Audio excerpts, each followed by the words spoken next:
సమాజంలో మార్పు రావాలంటే గ్రంథాలయాల అభివృద్ధి అవసరమన్నారు మంత్రి జూపల్లి కృష్ణారావు. ప్రతి ఇల్లు ఒక లైబ్రరీగా మారి జ్ఞానం సమాజం దిశగా సాగాలన్నారు. వనపర్తి జిల్లా కేంద్రంలో జిల్లా గ్రంథాలయంలో ₹1 కోటి నూతనంగా నిర్మించిన మొదటి అంతస్తు ప్రారంభోత్సవంలో పాల్గొన్నారు. శాలువాలు బొకేలకు ఖర్చు చేసే సంస్కృతికి స్వస్తి చెప్పి ఆ డబ్బుతో పుస్తకాలు కొనుగోలు చేయాలని సూచించారు. సాంస్కృతిక శాఖ ద్వారా గ్రంథాలయ అభివృద్ధికి ₹1 కోటి నిధులు కేటాయించేందుకు చర్యలు తీసుకుంటామని చెప్పారు. పుస్తకాల కొనుగోలుకు 10 లక్షలు కేటాయిస్తామని తెలిపారు. సమాజంలో ఈరోజు మార్పు రావాలంటే ఈ లైబ్రరీని పెంపొందించాల్సిన అవసరం ఉంది. ప్రతి ఇల్లు కూడా ఒక లైబ్రరీగా మారాల్సిన అవసరం ఉంది. దానికి లక్షల కోట్లు ఖర్చు ఏం కావు.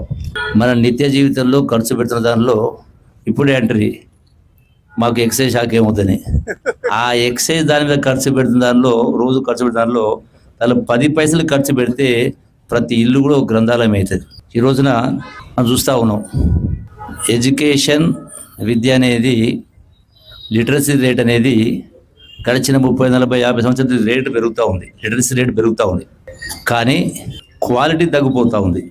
సమాజం కలుషితమవుతూ ఉంది. అంటే అందుకే క్వాలిటీ ఎడ్యుకేషన్, ఈ విద్య ద్వారానే సమాజాన్ని సంస్కరించగలుగుతాం. నా కల్చరల్ శాఖ ద్వారా ₹1 కోటి కేటాయించడం ఏర్పాటు చేస్తాం.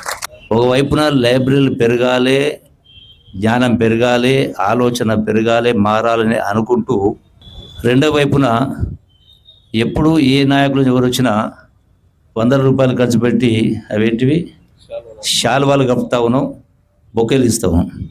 దానికి మనం ఫుల్ స్టాప్ పెట్టాల్సిన అవసరం ఉంది.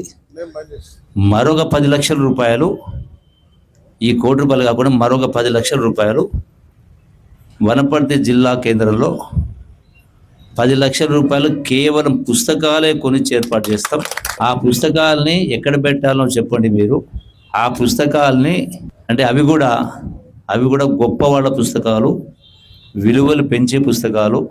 అటువంటి బుక్స్ మొత్తం కూడా మా టోటల్ రాష్ట్రంలో ప్రతి నియోజకవర్గంలో ₹10 లక్షల బుక్స్ అనేది ఆ కేంద్రాలు ఏర్పాటు చేస్తాం. అవి ఉచితంగా ఇచ్చేటివి కావు. ఎవరికి బహుమాని వల్ల శాలువాల బదులు ఆ పుస్తకాలు కొని ఆ పుస్తకాన్ని డొనేట్ చేసేది. అంటే ఆ పుస్తకం రాసి ఫలానా పుస్తకాన్ని మీకు మేము బహుమానంగా ఇస్తామని చెప్పి రాసిస్తే కనీసం పుస్తకం ఓపెన్ చేసిన చూస్తారు, చదువుతారు. అది కంటిన్యూస్ సప్లై ఉంటుంది.